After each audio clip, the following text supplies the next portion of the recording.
2026க்கான சட்டமன்ற தேர்தல்ல தமிழகத்துல யார் வெற்றி பெறுவாங்க அப்படின்னு சொல்லிட்டு இந்த பிரிண்ட் இந்தியா ஒரு ஒப்பீனியன் போல வந்து ரிலீஸ் பண்ணிருக்காங்க. இதுல பாத்தீங்க அப்படின்னா திமுக 50% பிளஸ் கூட்டணி, அதே மாதிரி வந்து என்டிஏ கூட்டணியில டிவிகே விஜய் அவர்கள் உள்ள வந்தா அவங்களுக்கு வந்து பாத்தீங்கன்னா கிட்டத்தட்ட 35% அப்படின்னும், நாம் தமிழர் கட்சிக்கு 12%, இதர கட்சிகளுக்கு சொச்சம் அப்படின்ற மாதிரி ஒரு சர்வே ரிலீஸ் பண்ணிருக்காங்க. இதுல என்ன சொல்ல வராங்க அப்படின்னா யார் கூட்டணி செஞ்சாலும் திமுக தான் ஜெயிக்கும்னு சொல்ல வராங்க.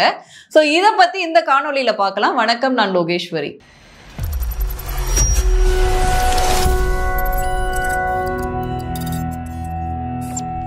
இந்த 2026க்கான தேர்தல் எப்படி இருக்கும் அப்படின்ற ஒப்பீனியன் போல வந்து பல நிறுவனங்கள் எடுக்கிறாங்க, பல செய்தி தொலைக்காட்சிகள், யூடியூப் சேனல்ஸ் அப்படின்னு சொல்லிட்டு பல பேர் பல ஒப்பீனியன்கள் கொடுக்குறாங்க. குறிப்பா இந்த பிரிண்ட் அப்படிங்கிறவங்க வந்து இந்த கரூர் சம்பவத்துக்கு அப்புறமா ஒரு சர்வே எடுத்திருக்காங்க. கிட்டத்தட்ட 1200க்கும் மேற்பட்ட நபர்கள் அந்த சாம்பிள் சைஸ்ல எடுத்திருக்காங்க. அதுல என்ன சொல்ல வராங்க அப்படின்னா 50% திமுக கூட்டணி வந்து வெல்லும் அப்படிங்கிற மாதிரியான ஒரு தோரணையும், அதே மாதிரி டிவிகே விஜய் அவர்களுக்கு தனித்தே வந்து 23% வாய்ப்புகள் இருக்கிறதா வந்து இந்த சர்வே சொல்லுது. ஏன்னா வந்து கரூர் சம்பவம் அப்படிங்கிறது விஜய் அவர்களோட இமேஜை எந்த வகையிலும் பெருசா பாதிக்கல அப்படிங்கிறதும், அதே மாதிரி வந்து அதிமுக, பாஜக, டிவிகே இந்த 3 பேரும் சேர்ந்தா கூட வந்து பாத்தீங்கன்னா நீங்க வந்து திமுகவை வீழ்த்த முடியாது, அப்படி ஒரு பலமா இருக்கு அப்படின்றது அந்த பிரிண்டோடைய சர்வே சொல்லுது.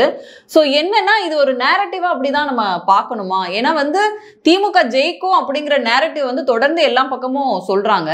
பட் ஆனா உண்மையான கள நிலவரம் அப்படியா இருக்கா? ஏன்னா தொடர்ந்து பல கட்சி தலைவர்கள் வந்து அவங்களுடைய சுற்றுப்பயணங்கள், மக்களை சந்திக்கக்கூடிய பயணங்களை ஏர்லியராகவே ஆரம்பிச்சிட்டாங்க. இதை பத்தி நம்ம நிறைய இடங்கள்ல பேசியிருக்கோம்.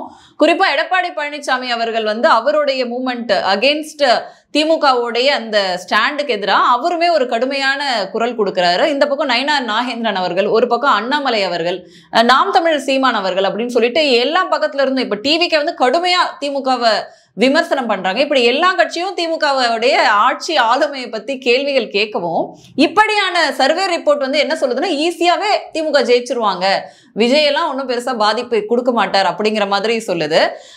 குறிப்பா வந்து இந்த என்டிஏ கூட்டணி வீக்கா இருக்கு அப்படிங்கிற ஸ்டேட்மெண்ட்டை நிறைய யூடியூப் சேனலும் செய்தி தொலைக்காட்சிகளும் தொடர்ந்து வந்து சொல்லிக்கிட்டே இருக்காங்க. பட் உண்மையான கள நிலவரங்கள் அப்படியா இருக்கா?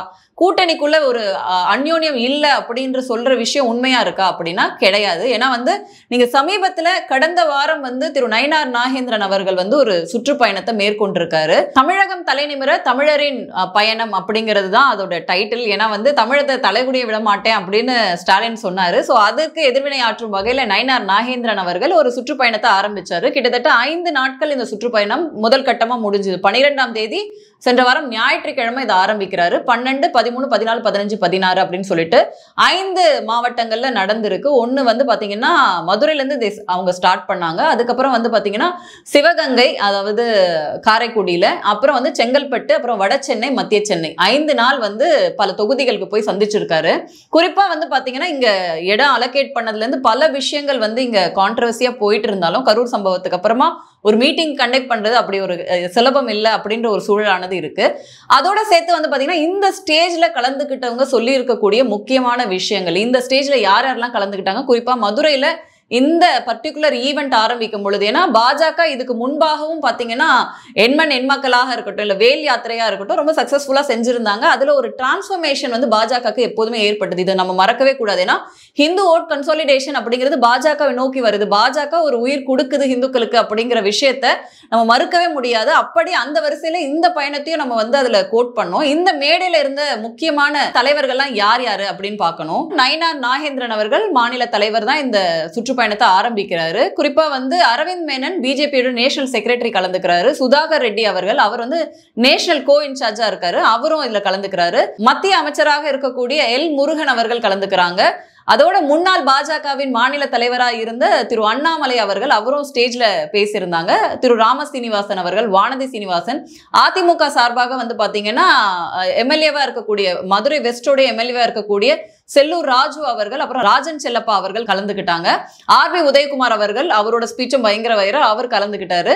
மற்ற கட்சி தலைவர்களா இருக்கக்கூடிய ஜி.கே. வாசன் அவர்கள், ஏசி சண்முகம் போன்றவர்கள் கலந்துக்கிட்டாங்க. குறிப்பா மூத்த தலைவர்களா இருக்கக்கூடிய ஹெச்ராஜ் அவர்கள், பொன்னார் அவர்களும் கலந்துக்கிட்டாங்க. சோ இப்படி முக்கியமான பலர் வந்து இந்த துவக்க விழால இருந்தாங்க.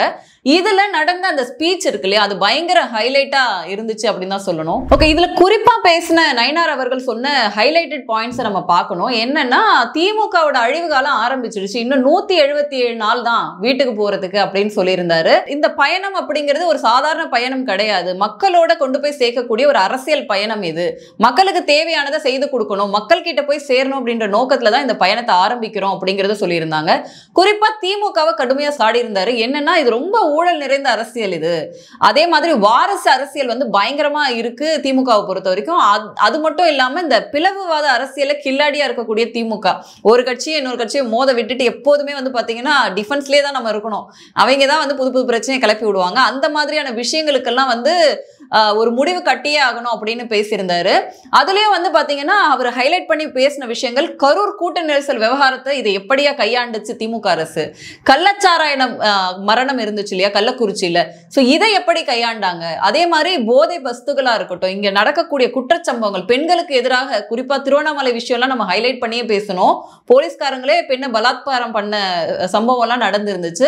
சோ இப்படிதான் இருக்கு சட்டம் ஒழுங்கு லட்சணம் அப்படிங்கிறது திமுக பீரியட்ல. இது எல்லாத்துக்குமே சரியான பதிலடி கொடுக்கப்படும் அப்படின்னு சொல்லியிருந்தாங்க. குறிப்பா இந்த மகளிர் உரிமை தொகை இருக்குயா, இதை வச்சு திமுக என்ன மாதிரியான அரசியல் பண்ணுது? ஏன்னா நீங்க தேர்தல் பிரச்சாரத்தின் போது என்ன சொன்னீங்கன்னா, எல்லா பெண்களுக்கும் மாதந்தோறும் கொடுக்கப்படும் அப்படின்னு சொன்னாங்க. பட் ஆனா அப்படிதான் செஞ்சாங்களா? கிடையாது. ஏன்னா வந்து என்ன சொன்னாங்க, நிதி பற்றாக்குறையின் காரணமாக நல்ல தேர்ந்தெடுத்து அவங்களுக்கு மட்டும் சில பேருக்கு கொடுப்போம் அப்படின்னாங்க. இப்ப எலெக்ஷன் வரவும் அது ஒரு கண் தொலைப்பு மாதிரி இவ்வளவு பேருக்கு கொடுக்குறோம் அப்படிங்கிற மாதிரியான ஒரு டிராமா அரசியலை தான் திமுக கையாளுது அப்படின்னு சொல்லிட்டு ரொம்ப கடுமையா சாடி இருந்தாரு நயினார் அவர்கள்.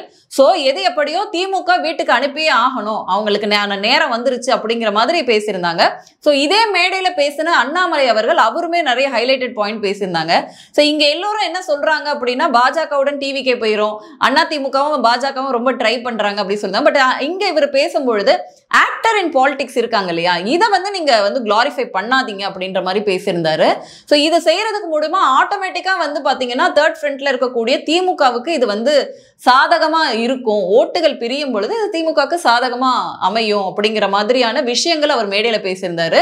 எல்லோரும் ஒன்றிணைஞ்சு வேலை பார்த்து இந்த திமுக ஆட்சியை வீட்டுக்கு அனுப்பணும் அப்படிங்கிறத அவருமே தெளிவுபடுத்தியிருந்தாங்க. சோ ஏற்கனவே எடப்பாடி பழனிசாமி அவர்கள் வந்து செய்யக்கூடிய சுற்றுப்பயணம், அவருடைய முதல் நாள் பயணத்துல வந்து பாஜக தலைவரான திரு நயினார் நாகேந்திரன்லாம் கலந்துகிட்டாங்க. இந்த கூட்டத்திலயும் அதிமுகவினர் கலந்துகிட்டு பேசின விஷயங்கள் வந்து ஹைலைட்டா இருக்கு. என்னன்னா, அதிமுகவும் பாஜகவும் இணைந்து செயல்படல, ஒற்றுமையா இல்ல அப்படிங்கிற பல விமர்சனங்கள் வந்து வைக்கப்படுது. பல பேர் இதை பத்தி பேசுறாங்க. பட் ஆனா இந்த மேடையில பாத்தீங்கன்னா குறிப்பா ஆர்பி உதயகுமார் அவர்களோட ஸ்பீச்சை நம்ம ஹைலைட் பண்ணோம். என்னன்னா வந்து திமுக வந்து சாடி இருக்காங்க, நாங்க ஒற்றுமையா வேலை செஞ்சு திமுகவை அனுப்ப போறோம்ன்றத சொன்னதோட சேர்த்து எப்ப பார்த்தாலும் நிதி கொடுக்கல அப்படி நீங்க தான் கணக்குல வீக்கா இருக்கீங்கல்ல, உங்களுக்கு கணக்கு தெரிஞ்சுக்கணும்னா எங்க அண்ணாமலை கிட்ட கேட்டு தெரிஞ்சுக்கோங்க, அவர் கரெக்டா உங்களுக்கு கணக்கு சொல்லி கொடுப்பாரு, அதோட சேர்த்து நயினார் நாகேந்திரன் உங்களுக்கு சரியான பதில கொடுப்பாரு அப்படிங்கிற விஷயங்களை ரொம்ப தெளிவா வந்து பேசியிருந்தாரு.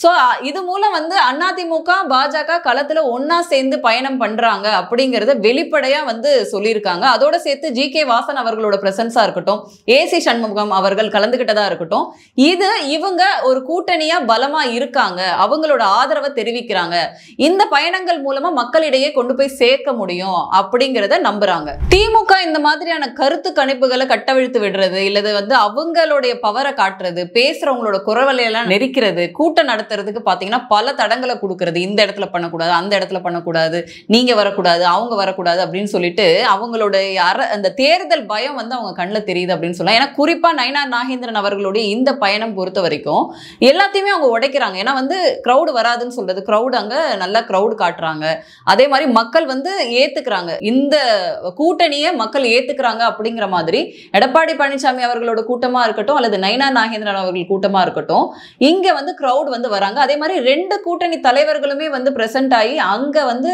ஒரு பலமான எதிர்கட்சிகளா அவங்க செயல்படுவாங்க, கேள்விகளை திமுக செய்யக்கூடிய ஒவ்வொரு விஷயத்துக்கும் எதிராக கேட்கிறாங்க.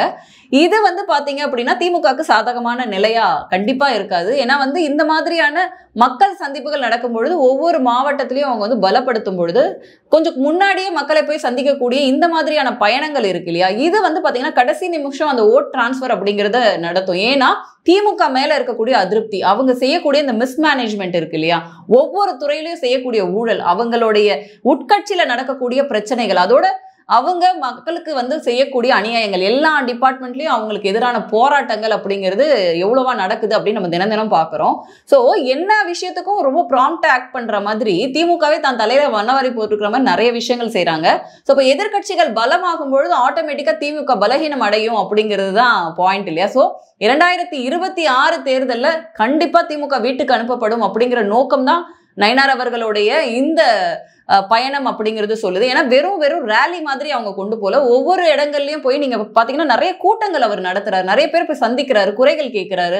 இதெல்லாம் பிஹைண்ட் த ஸ்கிரீன்ஸ்லயும் நிறைய நடந்துட்டு இருக்கு. ஸோ எது எப்படியோ 2026 அப்படிங்கிறது ஒரு கேக் வாக்கா திமுகக்கு இருக்கவே இருக்காது. ஏன்னா எதிர்கட்சிகளா இருக்கக்கூடிய பாஜகவா இருக்கட்டும், அண்ணா திமுகவா இருக்கட்டும், இவங்க களத்துல மக்களை போய் சந்திச்சு திமுக செய்யக்கூடிய ஒவ்வொரு விஷயத்தையும் கேட்கும் பொழுது இன்னும் இந்த 6 மாசத்துல பல மாற்றங்கள் நடக்கும் அப்படின்னு எதிர்பார்க்கலாம். நீனும் வேறொரு காணொலியில சந்திக்கிறேன். நன்றி, வணக்கம்.